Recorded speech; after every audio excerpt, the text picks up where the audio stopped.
Hey guys, it's Andrew from Cardinal Kia. Today's video is on how to use passenger talk in a 2021 Kia Telluride.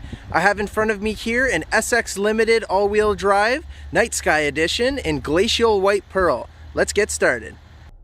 Okay, first off, what is passenger talk? So passenger talk is a feature when activated, basically acts as an intercom system between the first row and the third row in your Telluride.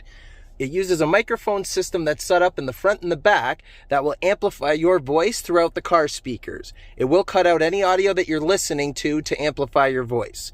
There's a couple ways that we can activate it. One, from the main screen on your infotainment. If we move to the left, passenger talk is an option there.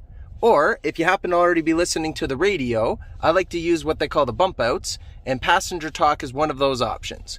So if I press talk now, you may hear a slight echo just because it's now amplifying my voice throughout the cabin. Now, there's no one else in here for me to have a conversation with right now, but actually, Andrew, how's the sound back there? Oh, yeah, I can hear you very clear. Outstanding. And that's how you do it.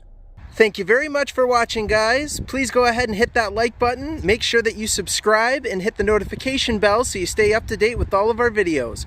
And please go ahead and give us a follow on Twitter, Facebook, and Instagram. All of the links are in the description below. Thanks, guys.